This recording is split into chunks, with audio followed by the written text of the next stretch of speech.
Aujourd'hui, avec nous est le petit Nicolas qui, depuis des années, a des problèmes avec son erreur de réfraction qui n'a pas été traitée correctement. Il s'agit d'une myopie très forte qui ne peut qu'être partiellement soignée par les lunettes. Par conséquent, il est toujours très myope. Par une intervention au laser, on va lui donner la possibilité de développer sa fonction visuelle car il n'a que 15 ans.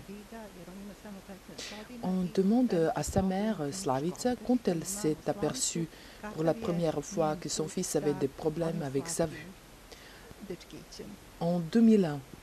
Et depuis lors, il porte des lunettes, mais la puissance de ses verres correcteurs n'était pas bien calculée. Alors ces lunettes lui ont encore détérioré la vue. Son traitement n'était pas bon.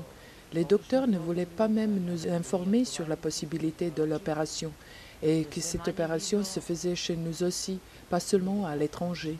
C'est grâce à Dieu qu'on est ici aujourd'hui et nous ne souhaitons qu'une chose, qu'il voit bien finalement, qu'il vive normalement et qu'il soit capable de jouer avec ses amis et d'apprendre à l'école. Et qu'en dis-tu, Nicolas? Quelles sont tes expectations? As-tu peur? Comment te sens-tu? Bien. Tu as peur? Non. Tu t'attends à ce qu'on t'enlève des lunettes? Oui. Et tes copains aussi? Ils s'attendent à te voir sans lunettes? Oui. Comment tu faisais jusqu'à maintenant pour apprendre? Tu avais des difficultés? Quelqu'un t'aidait? Oui, mon frère m'aidait. Ton frère t'aidait? Et il a quel âge ton frère? Il a 16 ans. Alors c'est avec l'aide de son frère que Nicolas faisait ses devoirs et qu'il étudiait. Nous voulons commencer un programme de l'aide aux enfants.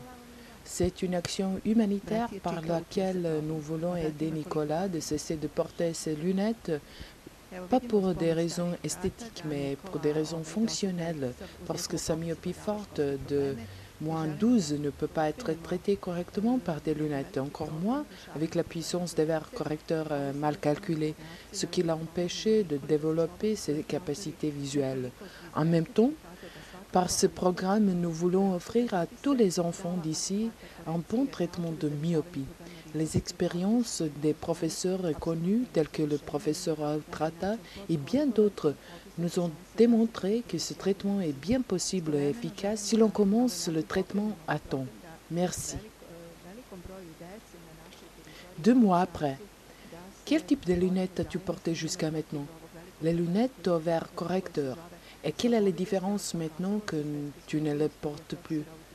Je vois mieux, je lis mieux, je peux monter sur le vélo, tout ça je ne pouvais pas le faire avant. Avant, tu ne pouvais pas travailler pour l'école sans l'aide de ton frère. Et mettons, tu peux lire. Oui, je le peux. Tu peux lire. Et quand tu te regardes dans le miroir, comment tu te trouves sans lunettes? Ça te fait rire? Oui. Tu es mieux comme ça? Oui, c'est mieux sans lunettes. Il était myope de -12 sur l'œil gauche et de -8 sur l'œil droit. Il était myope de -12 sur l'œil gauche et de -8 sur l'œil droit. Le 16 mars de cette année, on nous a dit que son nerf optique sur l'œil gauche était brûlé et qu'il n'y avait pas de possibilité de traitement opératoire nulle part dans le monde et qu'on devait vivre avec ça. Je n'ai pas voulu le croire et c'est pourquoi nous sommes ici aujourd'hui. Nicolas est un bon élève de la 7e classe. Il ne pouvait pas travailler seul pour l'école et son frère l'aidait. Oui, parfois c'était son frère, parfois moi et quelquefois il travaillait tout seul. En arrivant ici à Svetivid, qu'est-ce que vous pensiez? On est venu ici pour demander leur opinion. Je n'ai pas cru que sa déficience visuelle ne soit pas curable. Ici, à Svetivid, on lui a mesuré une autre puissance des verres correcteurs et aujourd'hui, c'est grâce à cet hôpital et à ces médecins qu'il ne porte plus des lunettes. L'espoir toujours existe. Vous vous êtes aperçu de quelques changements depuis l'opération? Bien sûr, d'abord moi, je suis heureuse. Lui aussi, il est un autre enfant maintenant. Parfois, j'ai mal à croire qu'il ne porte plus des lunettes et qu'il peut voir bien. Et que diriez-vous maintenant de l'opinion qu'on vous avait donnée au mois de mars? Quoi dire? Quoi dire? Il était myope de -12 sur un œil et de -8 sur l'autre, donc l'erreur de réfraction était forte et différente entre ces deux yeux. Le traitement classique par le port des lunettes dans ces cas est inacceptable, puisque l'œil plus faible doit être sous-corrigé, c'est-à-dire il faut essayer de faire un équilibre entre les deux yeux. S'il n'y a pas de correction maximale, l'œil plus faible est voué à la déficience visuelle. Malheureusement, cette manière de correction s'appliquait chez nous longtemps et aujourd'hui encore, bien que l'ophtalmologie moderne ne permette plus que ces méthodes anciennes s'utilisent. Il y a une quinzaine d'années, on a commencé activement de résoudre des problèmes de myopie ou la déficience visuelle due à une correction inadéquate. Il y a des cas d'amétropie congénitale où il n'y a pas de solution ni par des traitements classiques, ni par des interventions chirurgicales. Mais il est intolérable qu'une erreur de réfraction qui est acquise suite à un traitement incompétent soit soignée par le port des lunettes, puisque dès le début, il est clair que cet œil sera toujours plus faible. Concrètement, qu'est-ce qui a été fait chez Nicolas? Quel était son diagnostic et qu'est-ce qui a été fait? Puisque l'anisométropie est une différence de réfraction entre les deux yeux, l'un des deux yeux est resté myope, étant donné qu'il a 14 ans en ce moment, et si on sait que la vision se développe entre la 3e et la 8e année de la vie d'enfant, nous pouvons dire qu'il a beaucoup de chances d'améliorer sa vision. L'expérience nous démontre que chez les enfants, on ne peut jamais dire « c'est fini, on n'y peut rien faire ». Nous avons corrigé l'erreur de réfraction chez Nicolas au laser et les résultats sont excellents. Maintenant, il a obtenu une vraie correction et l'image qu'il reçoit maintenant est beaucoup plus claire et de meilleure qualité que celle qu'il avait avec les lunettes. 2 semaines après l'opération, il est capable de lire mieux que 2 semaines avant l'opération à l'aide des lunettes.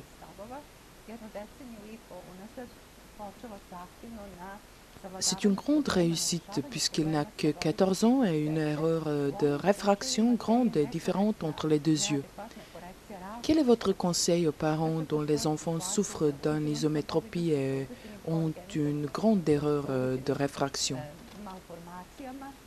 Je peux leur transmettre l'opinion unanime des experts de congrès mondiaux d'ophtalmologie, puisque c'est un des sujets les plus importants aujourd'hui et un grand nombre d'œuvres a été publié sur ce sujet. La lutte contre la myopie chez les enfants et la correction de l'erreur de réfraction par laser.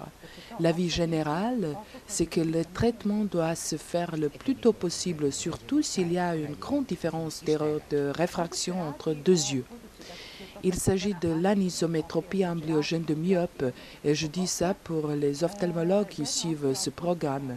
Cette anisométropie est l'indication principale pour une correction au laser chez les enfants, mais aussi dans les cas où la réfraction est grande sur tous les deux yeux, puisque c'est l'unique manière d'obtenir une image de bonne qualité par correction.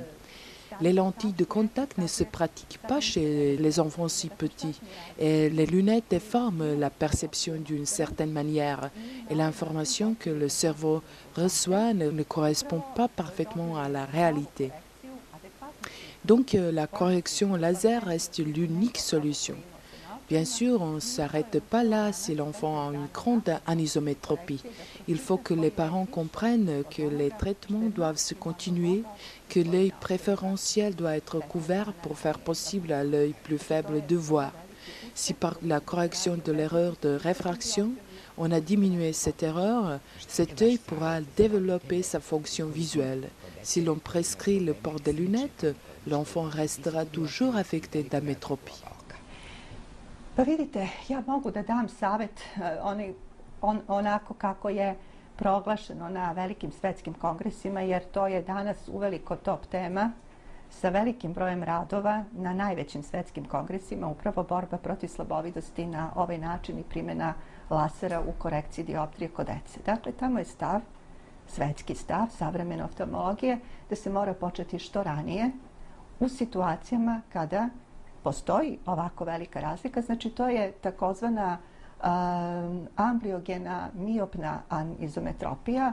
Ovo kažem zbog oftalmologa koji prate ovaj program. I to je glavna indikacija za lasersku korekciju dioptrije kod dece, ali isto tako u situacijama kada na oba oka postoji visoka dioptrija iz prostog razloga što je to jedini način kada se takvom korekcijom dobije kvalitetna slika. Bilo koja druga korekcija kontaktnim sočivom kod malog deteta je nemoguće, naočare iskrive sliku na neki način i to je naravno informacija koju mozak dobija, a ne odgovara zapravo stvarnoj situaciji. Dakle, najpribližnije, najkvalitetniji vid se dobija ovom laserskom korekcijom. Naravno, to ne isključuje potrebu daljeg angažmana i rada sa detetom. U slučaju da postoji velika anizometropija, roditelji moraju shvatiti da moramo nastaviti sa okluzivnim tretmanima, znači sa sistemom zatvaranja boljeg oka kako bi dali šansu slabijem oku da gleda.